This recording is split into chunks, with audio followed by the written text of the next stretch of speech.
Hey guys, welcome to my channel. तो अभी हो रहा है सुबह का टाइम। तो घर की हालत बहुत ज़्यादा बेकार हो रही है। यहाँ से जाने से पहले पूरा साफ़ कर गई थी, लेकिन जो सामान लेके आए हैं उससे पूरा घर दोबारा फैल गया है। आते ही इतनी ज़्यादा थकान हो रही थी कि हम आते ही सो गए। सोने के बाद शाम को खाना वाना बनाया, थोड़ा बहुत जो था वो कर लिया। सारा सामान मैंने एक दूसरे वाले कमरे में शिफ्ट कर दिया। सारा कमरा फैला पड़ा है। अभी समझ में नहीं आ रहा है कहाँ से शुरू, कहाँ से करूँ, ना करूँ, कहाँ से करूँ। और काव्यांश की भी तबीयत ठीक नहीं है। इसके ट्रेन में भी बुखार हो गया था, यहाँ पे आके ठीक हो गया था। रात को इसके फिर से तबीयत ख़राब हो गई, खांसी उठ रही है इसकी गंदी वाली। पर जब तक घर नहीं संभलेगा, साफ़ नहीं करेंगे तो चैन नहीं पड़ेगा। तो शुरू तो करना ही है। चलिए शुरू करते हैं। तो ये हो रही है घर की हालत। मैं आपको दिखा देती हूँ। ये कमरा जहाँ पे मैंने सारा सामान शिफ्ट कर दिया था जो हम लाए थे, और ये जो हमारा कमरा जहाँ पे हम सोते हैं सारा फैला हुआ है, बिखरा हुआ है। ये किचन में बर्तन वगैरह ऐसे ही पड़े हुए हैं, अपनी जगह पर नहीं रखे हुए हैं। और ये हॉल की हालत तो काफ़ी बेकार हो रखी थी। तो सबसे पहले मैं आ गई हूँ अपने रूम में। यहाँ पे जो बिस्तर वगैरह रात के फैले हुए हैं, कंबल वगैरह हैं, ब्लैंकेट्स वगैरह हैं, उनको मैं तय करके रख दूँगी। इनकी नाइट शिफ्ट थी, मतलब हम आए हैं उसी दिन ही इनकी नाइट शिफ्ट लग गई थी, तो ये रात को ही चले गए। तो अभी सुबह आने वाले हैं, 8 साढ़े 8 बजे तक आ जाएंगे। तो उससे पहले ये मतलब सोते हैं कमरे में। तो मैंने सोचा सबसे पहले कमरे को ही साफ़ कर लेते हैं। तो वही मैं कर रही हूँ। सबसे पहले मैं कमरे की सफाई कर रही हूँ, और बेडशीट वगैरह भी मैं चेंज करूँगी, क्योंकि कपड़े जो हम लेके आए थे वहाँ पे जो हो गए थे हमारे इकट्ठे धोने के, वो मशीन भी लगानी है। तो मैंने शायद मशीन भी लगा दी थी। कपड़े वगैरह काफ़ी हो गए थे, तो वो मशीन में धुलते रहेंगे। इतने में बाकी जो काम है वो मैं कर लूँगी। पहले मैं सोच रही थी बेडशीट मैंने वैसे ही सही कर दी थी। पहले मैं सोच रही थी कि रहने देते हैं, फिर मैंने कहा कि जब कपड़े धुल ही रहे हैं, बेडशीट भी धोनी है, तो मैंने कहा चलो चेंज ही कर देते हैं। उसके बाद मैंने ये चेंज कर दी थी बेडशीट।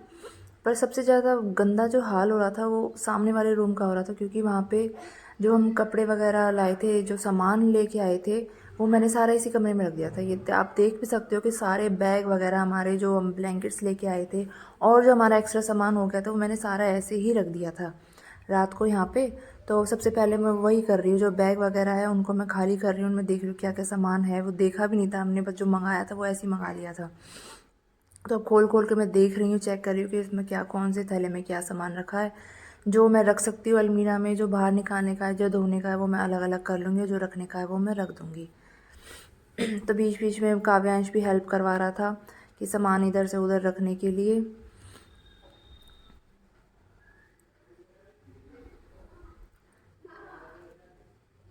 सामान भी हमने कुछ ज़्यादा ही मंगा लिया था, क्योंकि हम गए थे तो कम ही सामान लेके गए थे, लेकिन वापसी में हमारे 8 बैग हो गए थे, 8 बैग।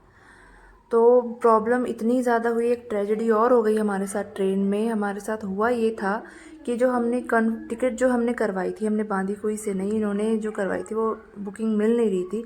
तो इन्होंने गाज़ियाबाद से जो टिकट वगैरह है, बुकिंग वगैरह जो करवा ली। तो हमारी जो पहले वेटिंग RAC में जा रही थी, वो वेटिंग में जा रही थी। उसके बाद जिस दिन हमें आना था उस दिन हमारी क्लियर हो गई थी, कन्फर्म हो गई थी टिकट। लेकिन इन्होंने गड़बड़ क्या करी कि इन्होंने जो बोर्डिंग था हमारा, वो इन्होंने गाज़ियाबाद ही रहने दिया उसको। अब बांदीकुई नहीं किया, हमें बांदीकुई से बैठना था ट्रेन में, लेकिन इन्होंने क्या किया, इन्होंने गाज़ियाबाद ही इन्होंने बोर्डिंग डाल दिया और बांदीकुई नहीं डाला। तो प्रॉब्लम ये हुई, हमने ट्रेन तो पकड़ ली। जैसे हम सीट पे गए हैं अपनी पे, तो देखा कि वो सीट तो किसी और को अलॉट हो चुकी है, उस पर कोई और बैठा था। तो उस पर अलॉट हो गई। तो भाई हमने उनसे पूछा, भैया आप, ये तो हमारी सीट है। तो उन्होंने बोला कि हम दिल्ली से चढ़े थे, तो ये हमें RAC सीट थी हमारी, तो हमें ये कंफर्म हो गई। दिल्ली आते ही, UP आते ही, दिल्ली क्रॉस करते ही हमें जो है TT ने जो है सीट अलॉट कर दी, क्योंकि इस पर कोई नहीं आया था जिसकी सीट थी। तो गलती हमारी थी। तो जैसे हमने गलती करी है वो आप ना करें, उसकी वजह से हमें इतनी प्रॉब्लम हुई, इतनी ज़्यादा हुई। एक तो पहले ही हारे थके थे, यहाँ से गए थे ट्रेन में, तो तब भी नींद पूरी नहीं हुई। शादी में भी भाग दौड़ रही, और शादी के टाइम रात को भी ढंग से नहीं सोए, बच्चे भी काफ़ी थक गए थे, हम भी। तो भाई हमारी सीट नहीं मिली, अब हम क्या करें, दिमाग हुआ ख़राब। TT से बात करी, तो उसने बोला कि आप पहले ही बोला कि जयपुर तक बैठी, हम देखते हैं कोई सीट खाली होगी RAC वाली तो आपको दे देंगे, वरना इसमें तो कोई, इस केस में तो कुछ हो ही नहीं सकता है। फिर हम थोड़ी देर, जो सीट थी नीचे, जो हमारी सीट थी, वहीं पे हम बैठे रहे। क्योंकि हमारी बीच वाली थी दोनों, तो हम नीचे अंकल आंटी थे वो हमारी यहीं जो हम आरटीओ में रहते हैं तो वहीं पे ही उनका घर था। तो वो मतलब कोई जान पहचान सी हो गई तो हम उधर ही उनके पास बैठे रहे, पर अब वो भी तो लेट थे, हम कब तक बैठे रह सकते थे वहाँ पे। तो ये भाग दौड़ करते रहे, टीटी के से बात करते रहे, तो इतना ज़्यादा सामान हो गया था ना, तो आधा सामान मतलब यहाँ था। फिर टीटी ने हमें एक सीट अलॉट करी, वो थी हमारा जो पहली सीट थी वो थी B5 में, और हमें सीट अलॉट हुई B1 में। तो मतलब रास्ते में ही जो है काव्यांश को हो गया बुखार, इतना ज़्यादा बुखार हो गया उसको, तो कि हमें इमरजेंसी में पास कोई मेडिसिन वगैरह नहीं थी, क्योंकि सब कुछ सही था, मेडिसिन लेके चले भी नहीं थे। तो उसके बाद उन्होंने टीटी से हमने बोला, जो हमें सीट अलॉट हो गई थी B1 में, हम उधर चले गए। वो एक ही सीट थी, एक ही सीट में हम चारों बैठे थे, और काव्यांश की हालत हो गई थी ख़राब। और जीव है, छोटी है, तो उसकी भी उसको भूख लग रही थी, बार बार बच्चे थक रहे थे, उनको सोना था, तो सीट पे कैसे सोते। तो जो मतलब वो एक तो डिब्बा ऐसा दिया, उसमें सारे ही जेंट्स जेंट्स जेंट्स जेंट्स थे, एक भी इसमें लेडीज़ का काम नहीं, कोई बच्चे का काम नहीं। तो हम भी बहुत ज़्यादा अनकम्फर्टेबल फील हो रहे थे। तो ये फिर उन्होंने टीटी से फिर दोबारा से बात करी, अजमेर में हमने डॉक्टर को बुलाया टीटी से कह के, उसने काव्यांश का चेकअप वगैरह करा, तो उसको मेडिसिन वगैरह दी, तो ये मेडिसिन लेके ये सो गया था। उसके बाद भाई टीटी ने तो कुछ नहीं किया, उससे हर तरह से हमने कन्वेंस करा, उसने नहीं करा। तो वहाँ के जो लोग थे, जो दो बंदे हमें मिले थे भैया, वो एयरफोर्स में थे और आर्मी में थे, उन्होंने हमारी इतनी ज़्यादा हेल्प करी। उन्होंने बोला कि आप क्यों परेशान हो रहे हैं, आपके छोटे बच्चे हैं, तो आप हमारी सीट ले लीजिए, हम नीचे सो जाएंगे, कोई प्रॉब्लम नहीं है। तो उन्हीं से हमने मतलब बातचीत करके वो एक भैया तो जो हमें सीट अलॉट हुई थी वहाँ पे आ गए। तो जो एक सीट वो खाली थी, टीटी हमें दे ही नहीं रहा था, पता नहीं क्या चक्कर था, वो खाली थी फिर भी हमें वो सीट नहीं दे रहा था। तो हम उस पर बैठ गए। तो मतलब 2 सीट हमें बीच वाली सीट थी जो वो मिल गई। बीच वाली से बच्चे के साथ पता है प्रॉब्लम होती है, तो बहुत ज़्यादा प्रॉब्लम हुई।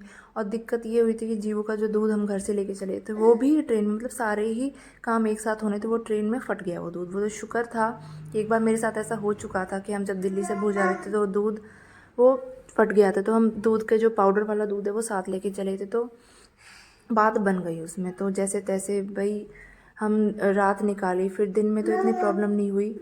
पर भाई देखो, जो हमने गलती करी है, गलती हमारी थी, वो हमने भुगत भी ली कि हमने मतलब जो बोर्डिंग पॉइंट था वो हमने नहीं डाला। तो कोशिश करें, आप अगर ट्रेन वगैरह की बुकिंग करते हो तो आप भी इस चीज़ का ध्यान रखें, अगर आप पीछे से बुक करते हो तो ऐसा ना हो। तो यहाँ पे इतने ये आ गए थे और इनको चाय वगैरह मैंने दे दी थी, और जितने चाय पी रहे थे मैंने अंदर की बेडशीट वगैरह यहाँ पे चेंज कर दिया।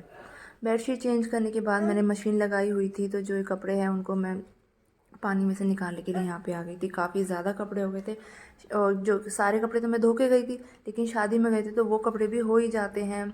और बच्चों के साथ तो है वही, पजामी वगैरह हो गई, स्वेटर है, तो बहुत ज़्यादा कपड़े हो जाते हैं। तो वही मैं कर रही थी, कपड़ों को पानी में से निकाल के, और जो कपड़े थे उनको मैं डाल के इसको चला दूँगी।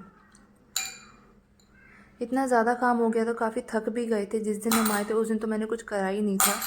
आए थे, आके नहा धो के हम रास्ते में ही कुछ खा पी आए थे, भूख भी नहीं थी, तो बच्चे भी और हम भी इतने ज़्यादा थक गए थे। आके मैंने झाड़ू वगैरह लगाई और उसके बाद नहा धो के हम सो गए।